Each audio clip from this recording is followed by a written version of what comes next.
Hola a todos! Willkommen zu einer neuen Folge Mathe Smarte Mission Uruguay und Welt. Heute mit Kater Smoky. Schön, dass ihr wieder dabei seid. In der vorigen Folge habe ich euch geschildert, wie meine Wunschvorstellung vom Leben im Alter in Uruguay aussieht. Wir haben in Folge 4 erklärt, wie unsere Mindmap entsteht. Wir gehen jedes Thema erstmal offen, wertfrei und ohne Vorgaben an. Brainstorming halt. Heute hören wir mal, wie das unter den gleichen Voraussetzungen, also das Optimum ohne Berücksichtigung von Vorgaben, Ressourcen, völlig befreit von der Macht des Faktischen, bei meiner Frau klingt. Schatz, bitteschön. Du willst wissen, wie ich in Uruguay leben möchte, wenn ich alles frei entscheiden kann. Also Bauvorschriften nicht berücksichtigen, finanziellen Rahmen ignorieren, quasi eine Fiktionswunschvorstellung. Ja, Schön, dass du fragst. Altern wir denn in dieser Fiktionswunschvorstellung vom Leben im Uruguay oder kann ich das auch ignorieren? Schade. Ich habe einige Ideen bezüglich meines Wunschfiktionszuhauses.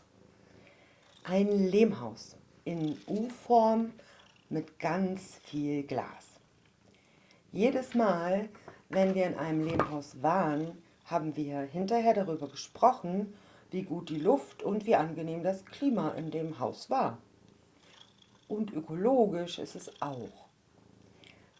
Durch die U-Form erhoffe ich mir einen windgeschützten Innenhof.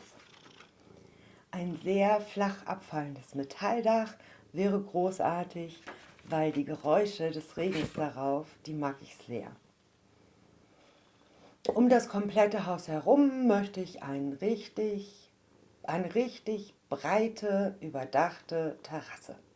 Mit Grill, Außenküche, langem Holztisch, wo man gemütlich mit zukünftigen und hoffentlich auch mit alten Freunden sitzen, grillen, spielen, chillen, plauschen kann. Ein Teil der Terrasse sollte verglast werden wie ein Wintergarten. Vielleicht nach Süden hin, dann wäre der Wintergarten auch gleichzeitig ein Wetterschutz für die Hauswände.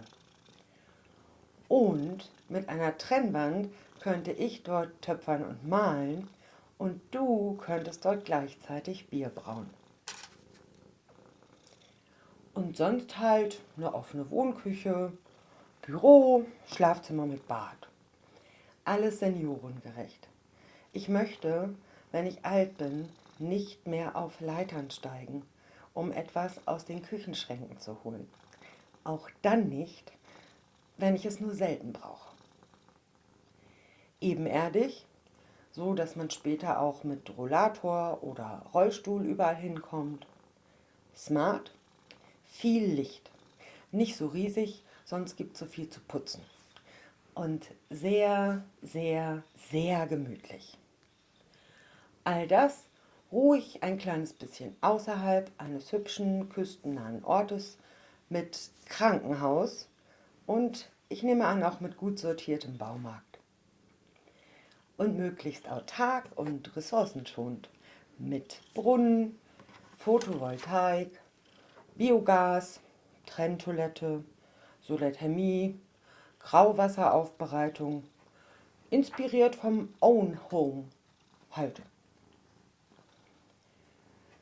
Dann scheint mir ein kleiner Garten sinnvoll. Weil wir alt werden, sollte dieser Garten Hochbeete haben. Permakultur, darüber habe ich schon viel gelesen, das wäre vielleicht gut. Vor allem möchte ich diesen kleinen Garten nutzen, um Dinge anzubauen, die wir sehr häufig und reichlich essen. Salatköpfe und unsere Lieblingstomatensorten zum Beispiel. Aber auch Sachen, die wir sehr mögen und die in Uruguay mutmaßlich nicht so populär sind.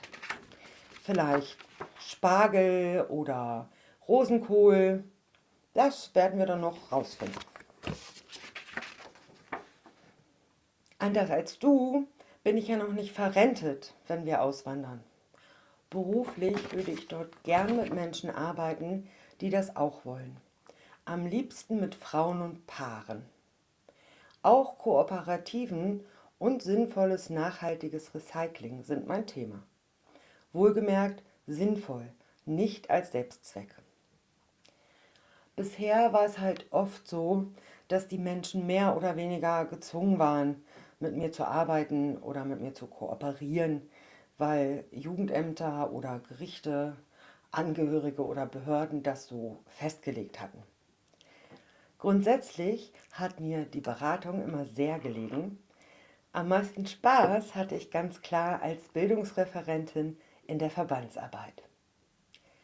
Leider wird es wohl nicht so sein, dass man in Uruguay dringend auf eine Sozialpädagogin mit viel Berufserfahrung in Deutschland, aber schlechten Spanischkenntnissen und null Berufserfahrung in Uruguay wartet. Tatsächlich habe ich also noch keinen Plan, was ich machen möchte bzw. kann, um in Uruguay Geld zu verdienen. Ich bin offen und optimistisch, dass sich das finden wird. Sonst wünsche ich mir einfach viel Zeit zu haben für die Dinge, die mir wichtig sind, die ich gerne tue. Ich bin schon ewig ehrenamtlich aktiv. Auch in Uruguay würde ich gerne ein Ehrenamt ausüben.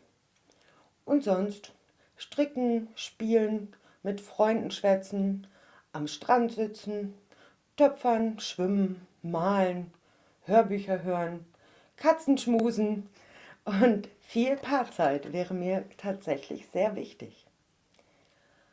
Und nachdem wir nun all die Uruguays-Dokus gesehen haben, würde ich mir wünschen, dass wir Tango tanzen lernen.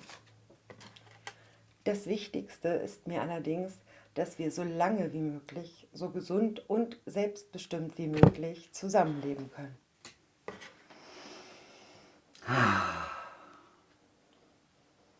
Sie liebt mich.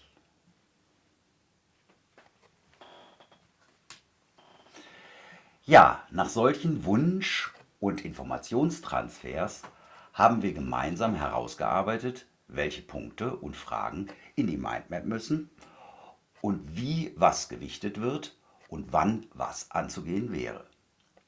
Wie das im Detail aussieht und vor allen Dingen, wie wir das in unserer aktuellen Lebensrealität, inklusive Alterstrott, Zweifeln, dem inneren Schweinehund, integrieren, auch darüber sprechen wir ganz offen und ehrlich in Mattes Mate-Mission Uruguay anwählt. Anmerken möchte ich noch, dass wir hier keine Werbung für Ownhome machen. Wir werden nicht für unsere Meinung bezahlt. Wir sind einfach nur begeistert von dem Konzept und echte Fans.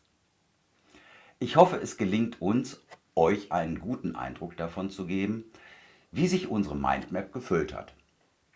Wir sind selbst sehr gespannt, wie es mit unseren Plänen und Wünschen weitergeht und was davon letztendlich wirklich umgesetzt wird. Ihr hoffentlich auch. Lasst uns gerne ein Abo und ein Like da. In der nächsten Folge sprechen wir über Mercosur und darüber, wie dieses Abkommen Uruguay verändern könnte. Wir sind sehr gespannt zu erfahren, wie ihr diesbezüglich in die Zukunft blickt. Schreibt es uns gerne.